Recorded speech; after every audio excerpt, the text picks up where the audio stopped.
My influencer sister filmed me crying after a breakup, then posted a reel revealing our father's abuse without my consent. So I gathered receipts, exposed her lies to every brand she worked with, and watched her followers vanish overnight. Ever since my older sister Nancy became an influencer, things have never been the same between us. I still remember the first time I realized how much she'd changed. I was 19, crying my eyes out because my boyfriend had just cheated on me with his third cousin. At first, she was nice. She brought me ice cream, flowers, freshly baked cookies, the whole package. But as I paused my ugly crying to dig into my tub of gold metal ribbon from Baskin-Robbins, her phone waved in my face. Click. Flash. She then started making the story post. At first, I thought it was a joke, because she made it look like I was crying over my nail breaking, but then she actually posted it. I stared at her in disbelief, and she deleted the app so I couldn't force her to take it down. For some reason, she was shocked when I kicked her out of my dorm. She didn't even text me until 24 hours had passed. No, sorry. No, I'll never do it again. Just a my-bee. But she's the only family member who I can talk to without being scared of getting hit or yelled at. So I forgave her, and planned to keep her at arm's length, until my new boyfriend became her prop. Thomas had nice hands, tatted, veiny, very masculine. So once a month, we'd all go out to eat together and she'd take photos of his arms and torso across the table. It was just to keep her followers on their toes. And because she never posted his face or tagged him, I was fine with it. Fast forward to 3 months later, meaning 3 more soft launches of Thomas. We were at the Capitol Grill, because my sister Nancy had insisted on paying. Everything was going well. I had just finished my exams, and I felt like I did good. So I was in a really lighthearted, goofy mood. And when I went to the restroom, I ran into my friend from high school. It was one of those days that felt like everything was going right. Until the next morning, when I saw Nancy's Instagram. This time it wasn't a story post. It was a reel, and in it was my boyfriend. But his hand was squeezing her thigh, and she filmed him from his face down to his ankles. My entire body went cold. I rubbed my eyes thinking I was mistaken. But then I saw he had been tagged in the post. I tried to send him a screenshot of it, but my message was green instead of blue. He had blocked me on everything. That's when Nancy called. I know you hate me right now, but hear me out. I was already crying, so I just nodded. Turns out she had paid my friend to distract me that day, because the entire thing was a test. You see, she claimed that after my last BF, she wanted to look out for me. So she flirted with my boyfriend and paid him to leave me and commit to her Instagram. And because he actually followed through, it was proof that he wasn't good enough for me. At that point, I was already done with her and her antics. Plus, arguing with Nancy was a waste of time TBH. So I simply told her that if she ever did anything like that again, I will cut her off. Eventually, she gave up and agreed. And you know that one Kanye tweet? If you feel Sewers Lytle, don't hang around people who make you want to unalive yourself. Well, turns out it's true, because the next 3 years without her went really smoothly. I graduated college with an extremely strong family-like friend group and had finally found a loyal boyfriend called Charles. But the day I posted about my graduation party, Nancy called me. She told me I looked beautiful. Her voice was meek, regretful. I immediately broke into apology for not inviting her and asked if she wanted to hang out. Suddenly, her tone changed and she sounded thrilled. So we planned a dinner for that same week. I purposely didn't tell her about my BF Charles, but there were so many updates on college that it wasn't even noticeable. As soon as I was done talking, she didn't respond to anything I said, just handed me a lip gloss and concealer stick so I could touch up for her page. But other than that, she told me she was now in therapy, and she's ashamed of how she handled the clout. I told her if she proved that she actually had changed, I would forgive her. We met up once a week after that, and I even let her in on my new BF. She seemed happy to not meet him, and I thought everything was finally okay.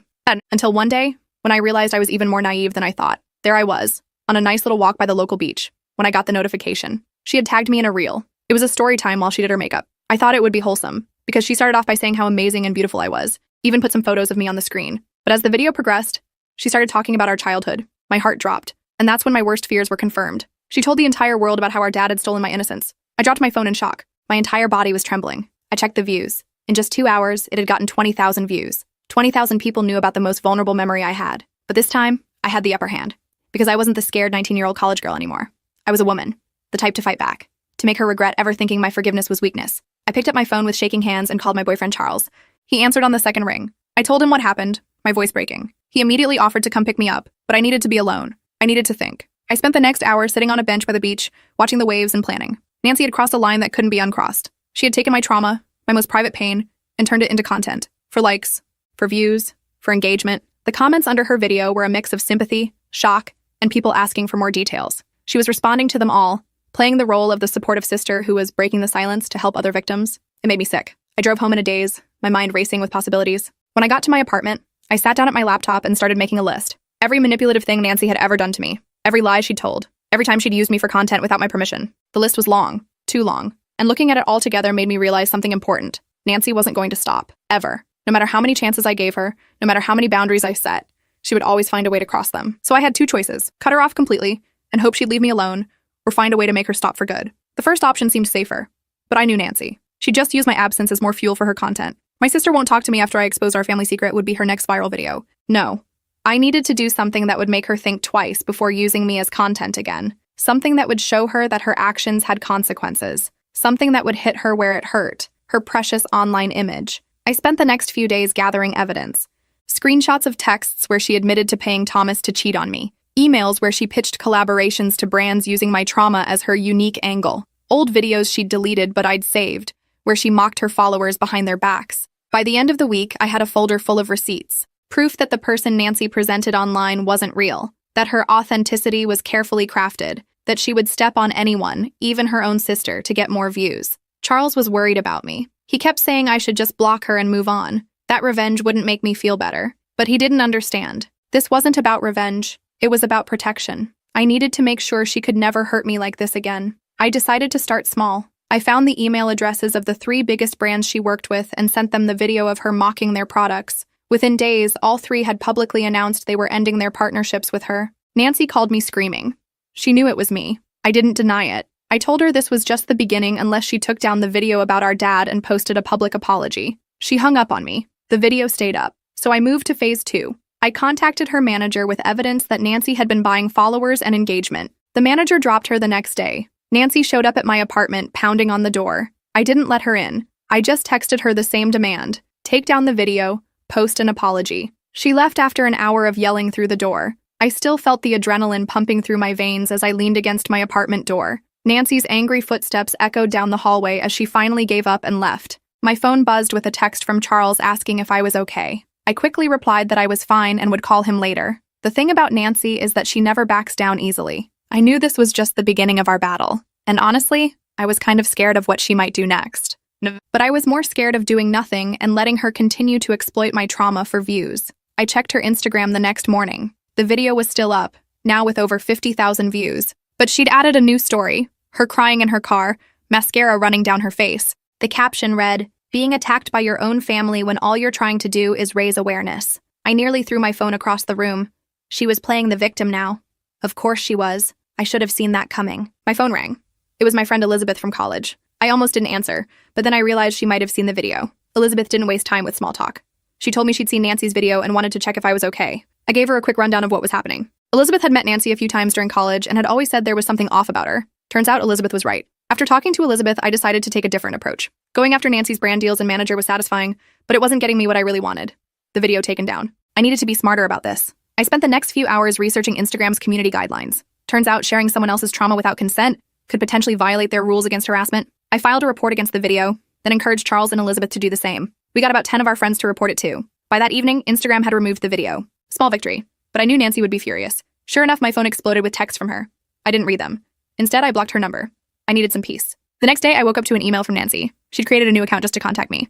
The subject line was, "You're going to regret this. Real mature." The email itself was a long rant about how I was trying to silence her truth and censor her content. She threatened to post more stories about our childhood if I didn't stop attacking her career. I forwarded the email to Charles and Elizabeth, then deleted it. I wasn't going to engage with her threats, but I did need to prepare for whatever she might do next. I decided to get ahead of the situation. I created a private Instagram account and posted a single statement explaining that my sister had shared deeply personal information about me without my consent, and that I was taking steps to protect my privacy. I only accepted follow requests from people I knew and trusted. 2 days passed without any new drama from Nancy. I started to hope that maybe she'd gotten the message. Maybe losing the video and having her brand deals canceled was enough to make her back off. I was wrong. On the 3rd day, I got a call from my mom. We hadn't spoken in months. Our relationship had always been strained, especially after I moved out for college and refused to come back home during breaks. She wasn't abusive like my dad, but she had enabled him, looked the other way. I never forgave her for that. She was crying on the phone, asking why I was spreading lies about my father. Apparently, Nancy had called her and told her I was making up stories about dad for attention. I was so shocked I couldn't even speak for a minute. Nancy had completely twisted the situation around. I tried to explain what really happened, that Nancy was the one who had shared the truth about dad publicly, without my permission. But Mom didn't believe me. She kept saying Nancy would never do something like that I must be confused or lying. After I hung up, I sat on my kitchen floor and cried for an hour. The unfairness of it all was overwhelming. Nancy had not only exposed my trauma to the world, but she was now gaslighting our mother about it and turning her against me. Charles came over that night with takeout and ice cream. He held me while I cried some more. He suggested I take a break from social media for a while. Maybe even take a few days off work to clear my head. It was tempting, but I knew retreating now would only give Nancy more power. The next morning, I woke up to dozens of notifications. Nancy had gone on a live stream the night before, sobbing about how her mentally unstable sister was trying to ruin her life because of jealousy. She claimed I had always been envious of her success and was now making up lies to hurt her. The comments were full of her followers sending her support and calling me awful names. Some were even threatening to find my personal information and teach me a lesson. I felt sick reading them. Elizabeth called me in a panic.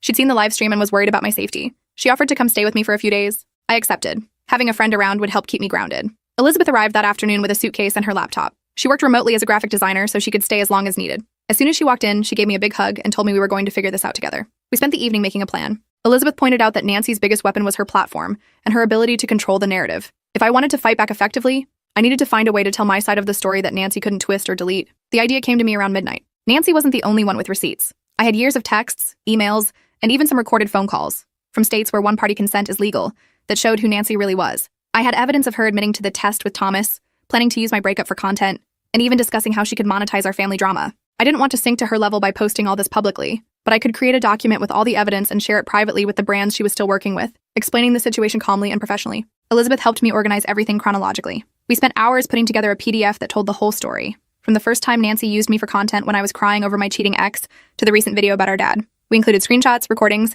and a clear explanation of each incident.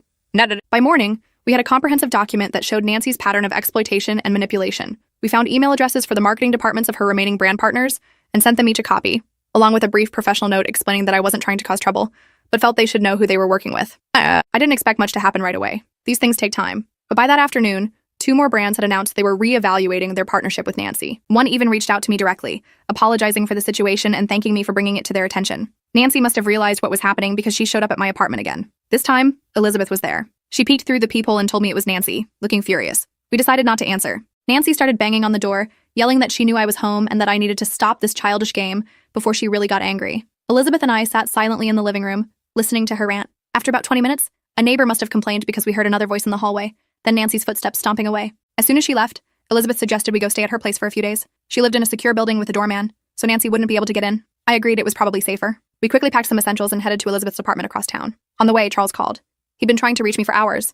Apparently, Nancy had found his number somehow and had been calling and texting him nonstop, alternating between threatening him and trying to convince him that I was unstable and needed help. Charles had blocked her, but he was worried about me. I assured him I was safe and explained that Elizabeth and I were going to lay low at her place for a while. He offered to come over later with dinner. Elizabeth's apartment was small but cozy, with plants everywhere, and a cat named Chairman Meow, who immediately decided my suitcase was his new bed. I felt safer as soon as we walked in. We spent the rest of the day monitoring the fallout from our emails.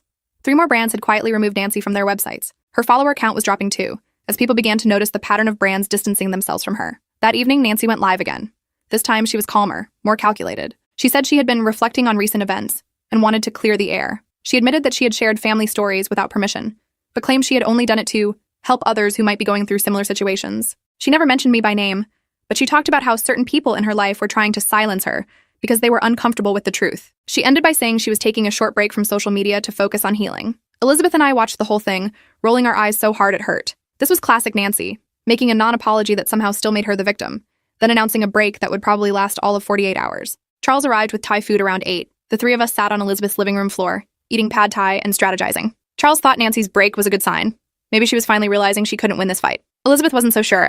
She thought Nancy was just regrouping, planning her next move. I was somewhere in the middle. I hoped Nancy would back off, but I wasn't counting on it. And I still hadn't achieved my main goal, getting her to post a real apology and promise to stop using me as content. The next morning, I woke up to an email from a name I didn't recognize, Morgan Thompson. The subject line was, "Regarding Nancy." I opened it cautiously. Morgan introduced herself as a former friend of Nancy's who had had a similar experience with her. Nancy had shared private details about Morgan's divorce on her Instagram without permission, then played the victim when Morgan confronted her. Morgan had seen Nancy's recent posts and guessed what was happening. She wanted to know if there was anything she could do to help. I showed the email to Elizabeth. She did some quick social media stalking and confirmed that Morgan appeared to be legit. She and Nancy had posted photos together about a year ago, then suddenly stopped interacting online. I replied to Morgan, thanking her for reaching out and briefly explaining the situation. Within an hour, she responded with her phone number, suggesting we talk directly. Our phone call lasted over 2 hours. Morgan had even more Nancy stories than I did. Nancy had apparently been doing this kind of thing for years, using friends, boyfriends, even coworkers as content without their permission. When confronted, she always twisted the situation to make herself the victim. The most valuable thing Morgan shared was that there were others,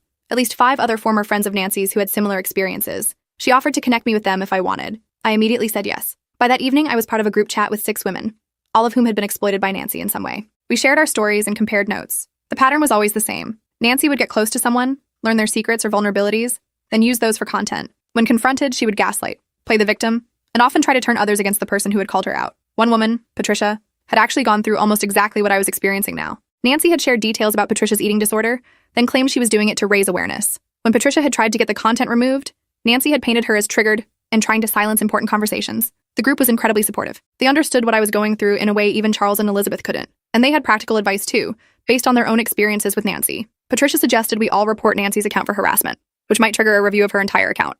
not just the specific video about me. Another woman, Riley, she preferred to stay anonymous, recommended documenting everything in case I ever needed to get a restraining order. With their encouragement, I decided to take more direct action.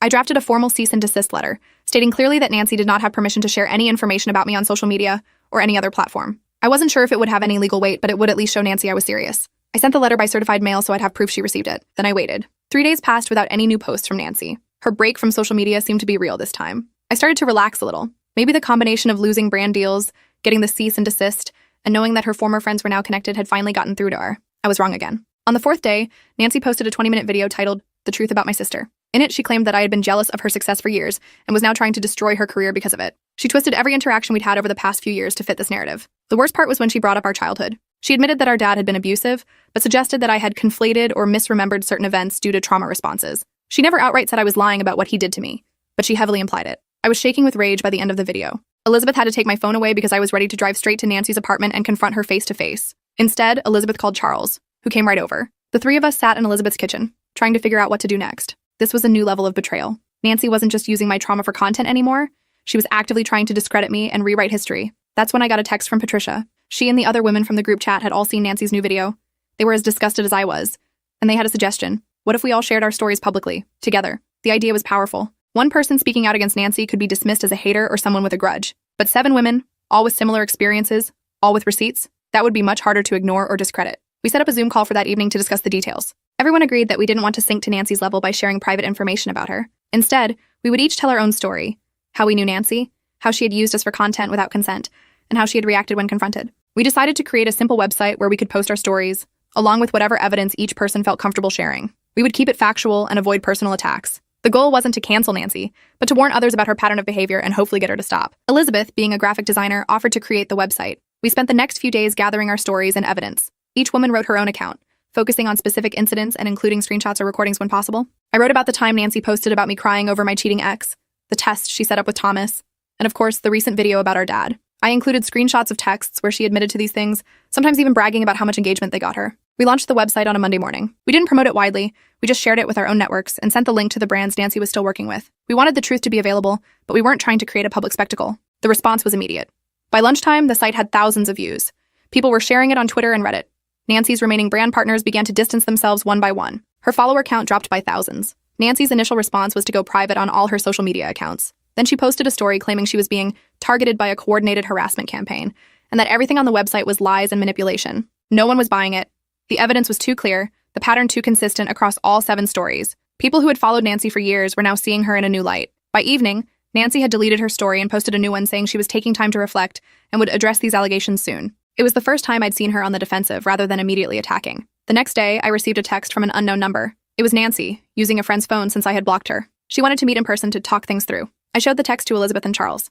They both advised against meeting her alone. I suggested a public place with both of them present. Nancy agreed, though she wasn't happy about it. We arranged to meet at a coffee shop downtown the following afternoon. I barely slept that night, running through different scenarios in my head. Would Nancy be angry? Tearful? Would she try to manipulate me again? I had no idea what to expect. The next day, Charles, Elizabeth, and I arrived at the coffee shop 15 minutes early. We chose a table in the corner where we could see the door. Elizabeth had her laptop open, pretending to work but really ready to record if necessary. Legal in our state. Nancy walked in 5 minutes late. She looked different, tired, less put together than usual. She sat down across from me without ordering anything. For a moment, we just stared at each other. Then she spoke. She asked if I was happy now that I had destroyed her career. Her voice was quiet but bitter. I told her this wasn't about her career. It was about her repeatedly using me and others for content without consent. It was about her sharing my trauma publicly, then trying to discredit me when I objected. She started to argue, but I cut her off. I told her I had one simple request. Post a genuine apology, admit what she did was wrong, and promise never to use me as content again. If she did that, I would consider the matter closed. Nancy laughed, but it wasn't a happy sound. She said her followers would never believe she had done anything wrong, that an apology would just make her look guilty, that I was asking her to commit career suicide. Charles, who had been silent until now, pointed out that her career was already in trouble. Most of her brand deals were gone. Her follower count was dropping daily. The website with all our stories was getting more traffic every hour. An apology might actually be her best move at this point. Nancy looked at him like she wanted to slap him. Then she turned back to me. She asked what would happen if she refused to apologize. Would I take the website down if she promised to never mention me again? I shook my head. The website wasn't just about me. It was about all 7 of us and our collective experiences. I couldn't and wouldn't speak for the others, but I told her that from my perspective, a public apology was non-negotiable. Nancy sat there for a long moment, tapping her fingers on the table. Finally, she stood up. She said she needed time to think. Then she walked out without another word. We sat there for a while after she left, processing what had happened. It wasn't the explosive confrontation I had expected. Nancy had seemed deflated, like she was finally realizing she couldn't manipulate or intimidate her way out of this situation. Later that evening, I got a text from Morgan. Nancy had reached out to her, asking if there was any way to get the website taken down. Morgan had told her the same thing I had, that a public apology was the minimum requirement. The next morning, Nancy posted a video. It wasn't the tearful, dramatic apology I had half expected. Instead, it was surprisingly straightforward. She admitted that she had shared personal information about several people without their consent. She acknowledged that this was wrong, regardless of her intentions, and she promised to do better in the future.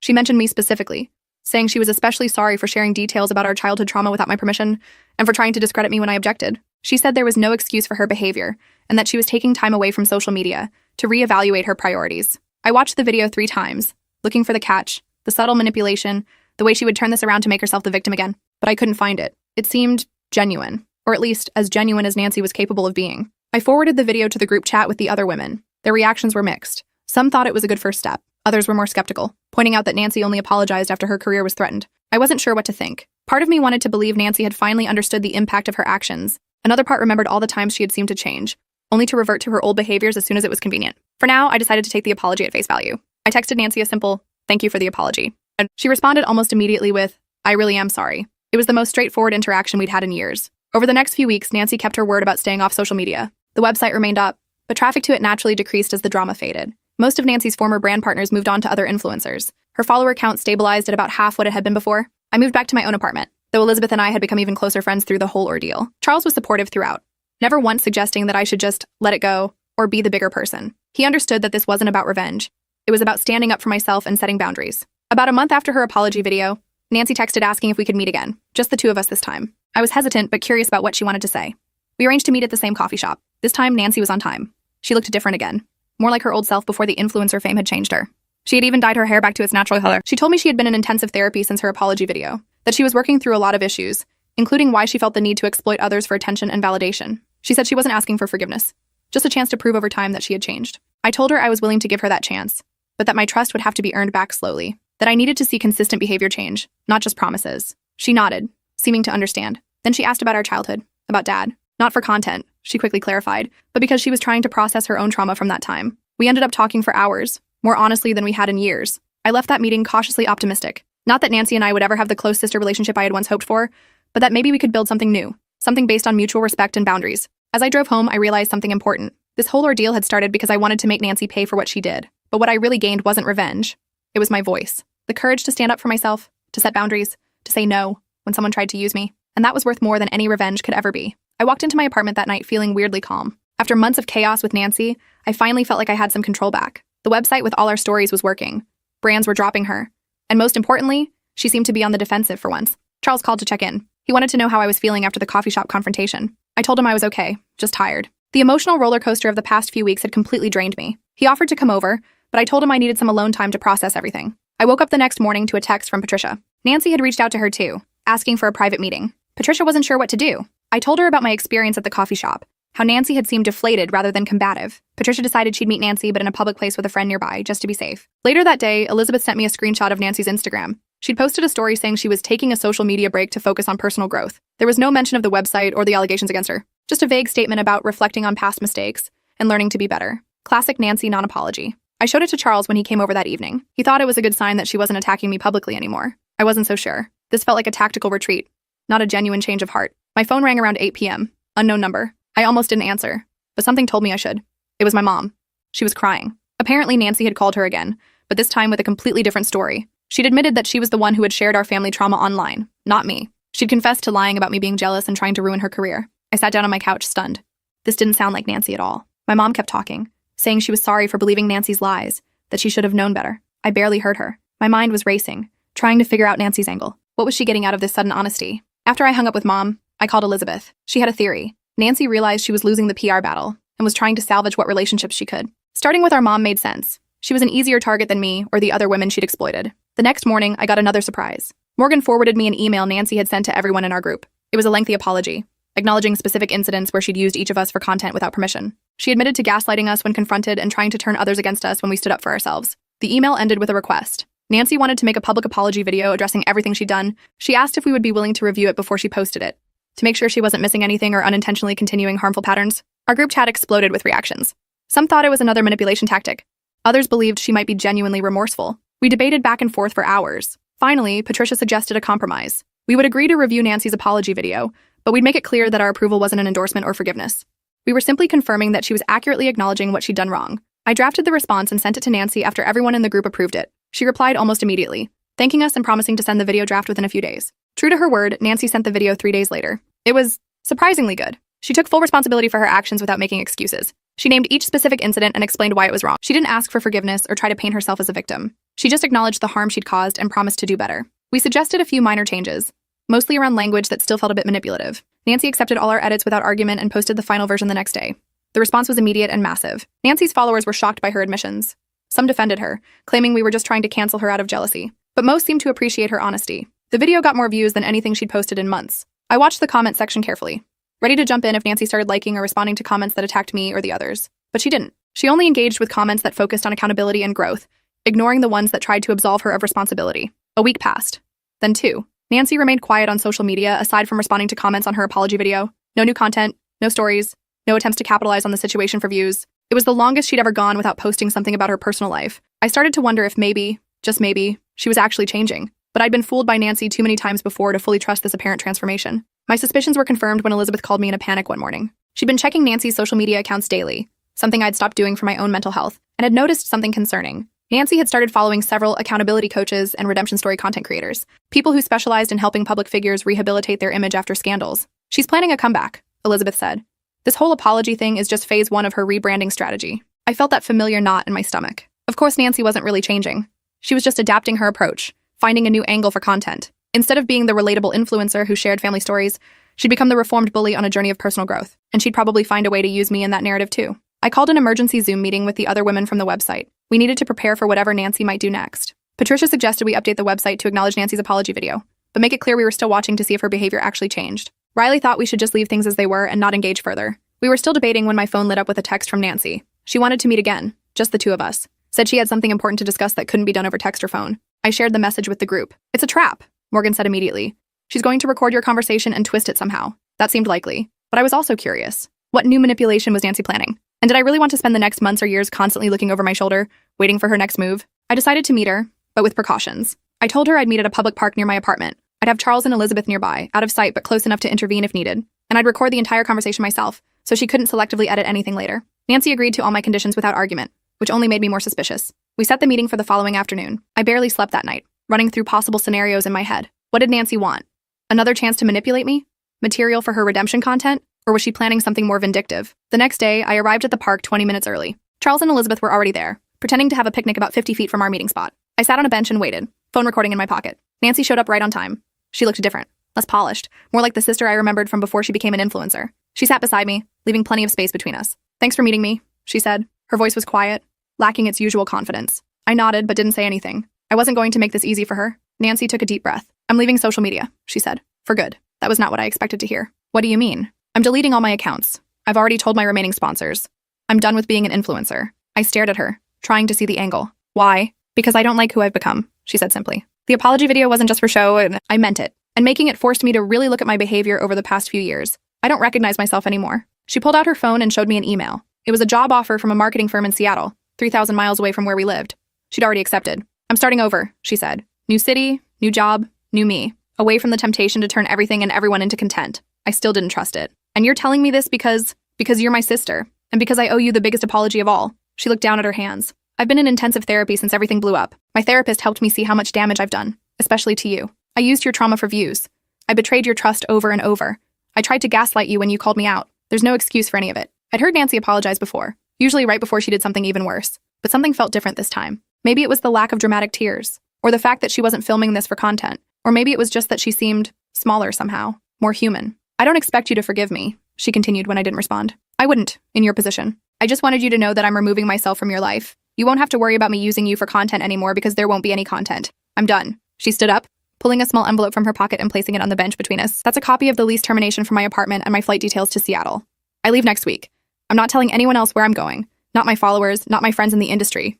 Just you and Mom. I picked up the envelope but didn't open it. Why should I believe any of this? Nancy shrugged. You shouldn't, based on my track record. But it's the truth. I guess you'll see when I actually leave and don't come back. She turned to go, then paused. One more thing. I've set up an appointment with a lawyer next month to discuss getting a restraining order against Dad. I don't know if you'd be interested in joining that process, but I thought you should know. No pressure either way. With that, she walked away. No tearful goodbye, no dramatic last words. She just left. I sat there for a long time after she was gone, trying to process what had just happened. Charles and Elizabeth eventually came over, full of questions. I showed them the envelope with Nancy's lease termination and flight details. It all looked legitimate. "Do you believe her?" Elizabeth asked. "I don't know," I admitted. "It seems too good to be true." We spent the next week watching Nancy's social media accounts closely. She posted one final video announcing her departure from social media, thanking her followers for their support but explaining that she needed to step away for her mental health and to repair damaged relationships. She didn't mention me or any specific incidents, just said she'd made mistakes she needed to make right, and that wouldn't happen while she was still creating content. Then, true to her word, she deleted all her accounts. Instagram, TikTok, YouTube, everything gone in a single day. Her website redirected to a simple page that said, "Thank you for the memories," and nothing else. I still half expected it to be some elaborate stunt. Maybe she was planning to relaunch with a big comeback story about her social media detox, but the days passed, and there was no sign of Nancy anywhere online. The day of her flight came. Charles offered to drive me to the airport if I wanted to see her off, but I declined. I wasn't ready for that. Instead, I texted her a simple, "Safe travels." She replied with, "Thank you," and nothing more. That evening, Mom called to tell me Nancy had landed in Seattle.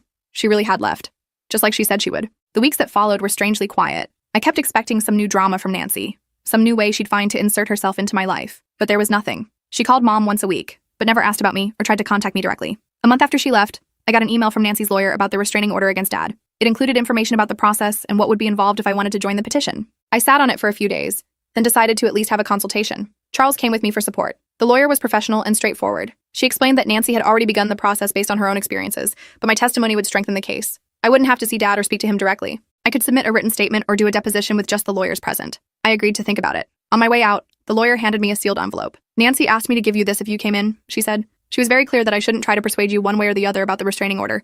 "This is separate." I opened the envelope when I got home. Inside was a check for a substantial amount of money and a short note. "This is all the money I made from content that involved you in any way. I calculated it based on views and sponsorships. It belongs to you, not me. Please use it however you want. Therapy, vacation, earn it, whatever helps you heal. T." I sat down hard on my couch, staring at the check. This didn't feel like manipulation.